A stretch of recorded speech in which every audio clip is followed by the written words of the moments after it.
हजारों साल पहले असुरों के अंधेरे साम्राज्य में रंभा नाम का एक शक्तिशाली राजा रहता था। एक दिन उसकी नजर नदी के किनारे चर रही एक खूबसूरत भैंस पर पड़ी।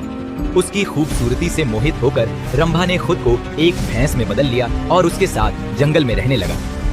उनके मिलन से महिषासुर नाम का एक शक्तिशाली और भयानक बच्चा पैदा हुआ। महिषासुर का जन्म एक अनोखे रूप में हुआ था, आधा मनुष्य और आधा भैंसा। महिषा का मतलब भैंस और असुर का मतलब राक्षस होता है। अपनी माँ से जंगली जानवर की ताकत और अपने पिता से राक्षस की दुष्टता के कारण महिषासुर हमेशा बुराई और विनाश करना चाहता था। अमर होने की आशा में महिषासुर ने भगवान ब्रह्मदेव का ध्यान और प्रार्थना करना शुरू कर दिया। बिना भोजन और नींद के अटूट संकल्प के साथ उसने कई वर्षों तक कठोर तपस्या की। धरती कांप उठी, आसमान में अंधेरा छा गया और एक अनंत काल के बाद उसकी प्रार्थनाएं सुनी गई। आखिरकार ब्रह्मदेव उनकी भक्ति से प्रसन्न होकर उसके सामने प्रकट हुए। महिषासुर, मैं तुम्हारी भक्ति से प्रसन्न हूँ। जो चाहो वर मांगो। हे ब्रह्मदेव, मैं अमर होना चाहता हूँ। यह असंभव है। जो भी पैदा होता है उसे मरना ही पड़ता है। यही ब्रह्मांड का नियम है।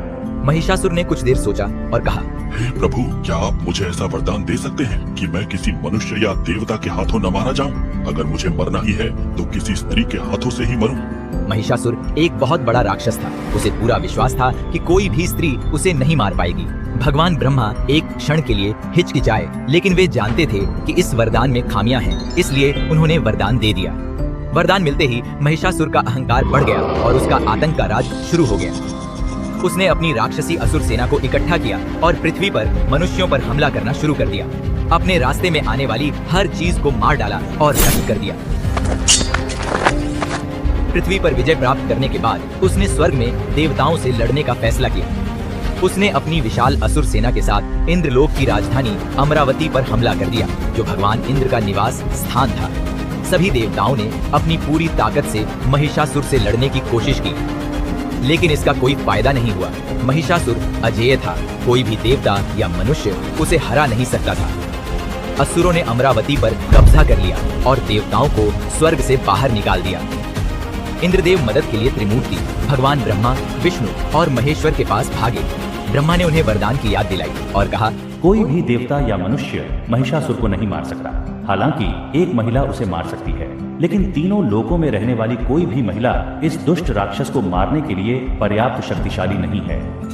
इसलिए त्रिमूर्ति ने एक शक्तिशाली महिला बनाने का फैसला किया। उन्होंने अपनी आंखें बंद कर ली और अपनी ऊर्जा को केंद्रित किया। उनकी दिव्य शक्तियों के संयोजन से आकाश में प्रकाश का एक ज्वलंत स्तंभ प्रकट हुआ। यह इतना चमकीला था कि सूर्य भी मंद दिखाई दे रहा था। इससे देवताओं ने देवी दुर्गा का निर्माण किया, जो महिषासुर को मारने के लिए पर्याप्त शक्तिशाली थी। देवताओं ने उन्हें राक्षस महिषासुर को हराने के लिए शक्तिशाली हथियारों से सुसज्जित किए। भगवान विष्णु ने उन्हें सुदर्शन चक्र भेंट किए, शिव ने उन्हें अपना शक्तिशाली त्रिशूल दिए और ब्रह्मा ने अपना कमंडल भेंट किए। उन्हें युद्ध में सवार होने के लिए एक भयंकर शेर भी भेंट मिला। इन दिव्य उपहारों और देवताओं के आशीर्वाद से लैस देवी दुर्गा सिंह पर सवार होकर महिषासुर का नाश करने के लिए निकल पड़े। जैसे ही वह अमरावती के पास पहुंचे, उनकी भयंकर गर्जन आकाश में गूंज उठी। पहाड़ कांपने लगे और समुद्र ऊंची ऊंची लहरों से भर गए। उनकी उपस्थिति ने ही पूरे ब्रह्मांड में भय की लहरें फैला दी। जब उनके आगमन की खबर महिषासुर तक पहुंची, वह हंसने लगा। एक साधारण महिला मुझे चुनौती देने आई है। एक महिला, वह मेरे समय के लायक भी नहीं है। मैं उससे निपटने के लिए अपनी सेना भेज दूंगा। वे उसे वैसे ही कुचल देंगे जैसे वे बाकी सभी को कुचलते हैं। महिषासुर ने असुरों की अपनी विशाल सेना को देवी दुर्गा का सामना करने का आदेश दिया। युद्ध का मैदान जल्द ही हथियारों की टक्कर से गूंज उठा और राक्षसों की लहरें देवी पर टूट पड़ी।